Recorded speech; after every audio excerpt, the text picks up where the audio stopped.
Hello everyone!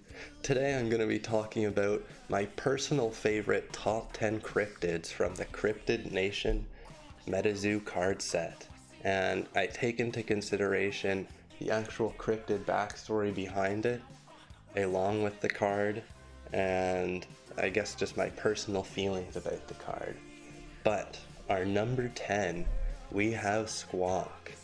The ugliest cryptid of them all, the ugliest creature in the world, in fact. And he's always crying because he's so ugly, and that if you look at him, he'll just cry himself into nothing because he's so sad of how he looks. And I guess I just wanted to give him a little support, so I thought I'd throw him in at number 10 on my list. And our number 9 cryptid is Babe, the blue ox. And I've known of Babe, probably one of the longest cryptids I've known of, and with Paul Bunyan and the whole story they go on, and there's a really wonderful video by Disney that I'd highly recommend watching, and I think the card is also really beautiful standing on the mountaintop, and it really shows how large Babe is. And our number 8 cryptid card is the Slide Rock Bolter.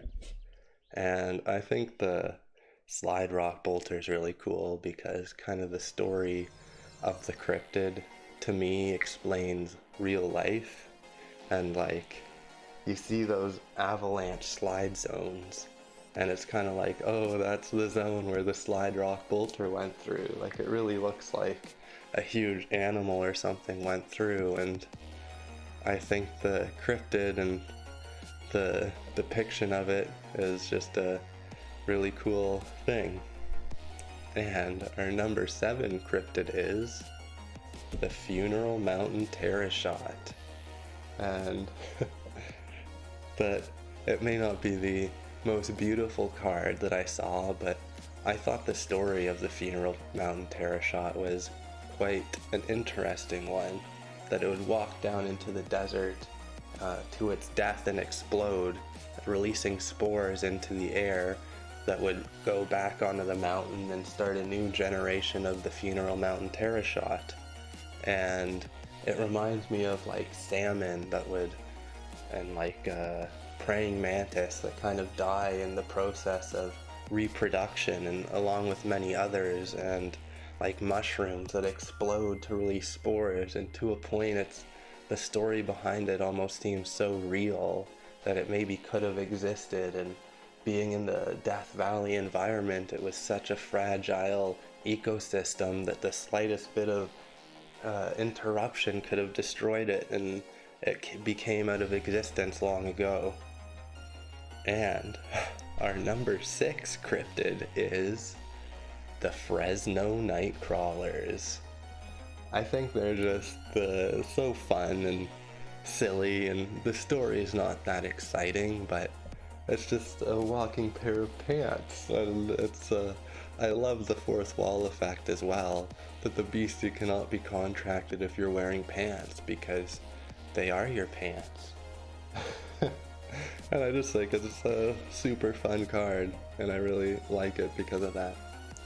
And our number 5 cryptid is Chupacabra.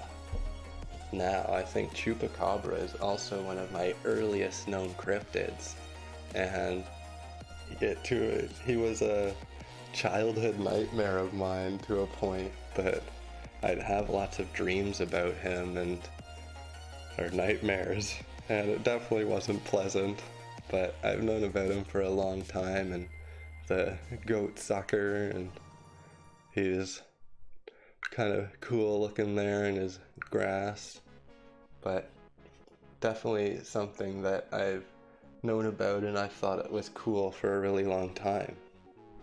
And our number 4 cryptid is Pilesaw Bird.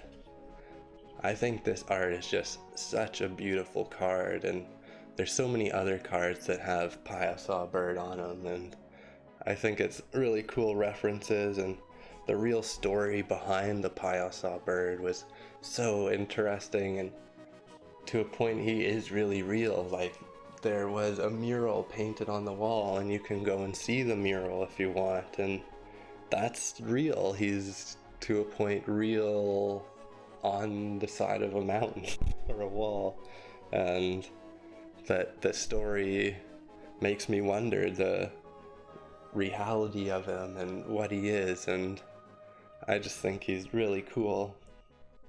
So our top three, our number 3 cryptid is Mothman. Ooh. Now, everyone loves Mothman, but looking up his story, I thought he was the creepiest or the scariest story of them all. And just imagining driving down the road at night and having him be able to keep up with your car, driving super fast, and seeing his red glowing eyes and flying through the air, and like lying down on the road in front of your car is like kind of a bait to you getting out of your car, and the kind of tying to the Cryptid Nation story and the Metazoo story, and he's really cool in all that sense, and he's definitely earned a top 3 spot of my favorite cryptids of Cryptid Nation Set. And our number 2 cryptid, this might be a bit controversial, but for me it is Hide Behind. And for me, Hide Behind is just like a timeless classic of a cryptid that I knew of Hide Behind even before I knew of Hide Behind. And it's just the feeling of walking alone in the forest, and you feel like someone's behind you watching you, and you turn around quickly to see if anyone's there, but nothing's there, and he quickly jumped behind the tree to get out of your sight. And it's just I feel like it's likely something that has existed for almost all of humankind and over so many generations, and he's likely gone by many different names, and it's definitely something I've experienced for so much of my life, and I think he's so cool because of that. And I think his story and what he is puts him as my number 2 spot of cryptid. And my number 1 favorite cryptid of the Cryptid Nation set is Dingbell. Ooh, Dingbell. Why do I like Dingbell?